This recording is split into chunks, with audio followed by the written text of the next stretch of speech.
Hey, I know how it feels when you're staring at a walk-behind scrubber listing and wondering if it's really going to save you time, or just become another expensive closet queen.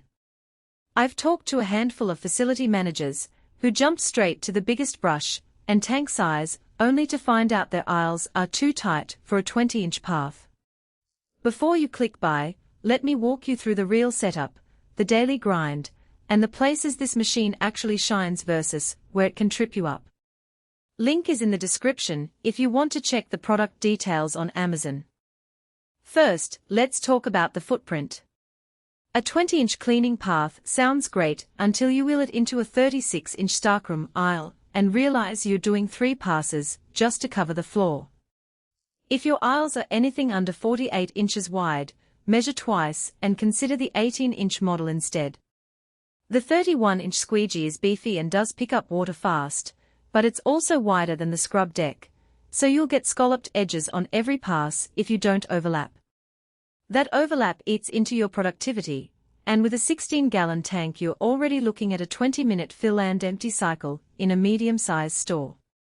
If you're cleaning a 5,000 square foot warehouse once a week, that cycle time is fine.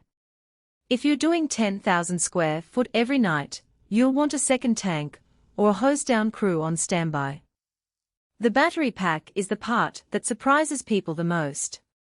You get 105 amp-hours and a 10-amp charger, which sounds like a lot until you're scrubbing a concrete floor with heavy traffic and the meter drops from 90% to 30% in 90 minutes. The spec sheet says 105 Ah, but real-world load, incline, and wet pickup all cut that number. The hour meter and battery capacity display are genuinely useful, no guessing how much juice you have left, but the charger is slow enough that you can't top off during a lunch break. If your crew works split shifts, plan on swapping batteries or running a second machine. The brush and pad assist drive are nice touches. You can pop the brush head off without tools in about 2 minutes, which is perfect if you switch from daily scrubbing to occasional burnishing. The rotomold tanks are tough, but they are also big and heavy when empty, so moving the machine by hand is a 2-person job unless you've got the optional handle upgrade.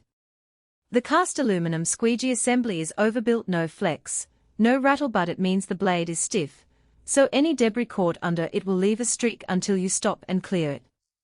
Keep a scraper in your caddy. Who should buy this? If you're running a retail stockroom, a small warehouse, or a service hallway that sees moderate foot traffic and you need a machine that can handle daily use without breaking down, this scrubber fits the bill. The 20-inch path and 16-gallon tank give you real productivity gains over a walk-behind with a smaller deck, and the hour meter keeps your maintenance schedule honest.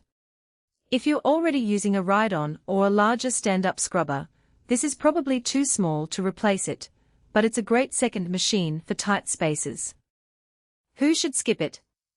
If your floors are mostly tile and grout with lots of transitions, the stiff squeegee can push water into the seams and leave puddles. You'll spend more time squeegeeing edges than actually scrubbing. Also, if your crew is 1 person and you need to clean after hours with no downtime, the 20-minute tank cycle becomes a bottleneck. In that case, look at a dual tank model, or a ride-on with a larger solution and recovery tank. The control panel is straightforward: hour meter, battery gauge, and a simple forward or reverse switch. No touchscreen, no Bluetooth, and honestly that's a good thing. There's less to break and fewer buttons to confuse new hires. The pad assist drive helps with traction on inclines, but it's not a 4-wheel drive, so wet concrete ramps still need caution. The machine weighs around 350 pounds, so if your floors are old or uneven, you might need to patch or level first. Bottom line, this scrubber delivers the most value when your cleaning zone is compact, your traffic is moderate, and you can live with the tank cycle time. It's built to run every day without drama, and the brush or pad swap is quick when you need to change tasks.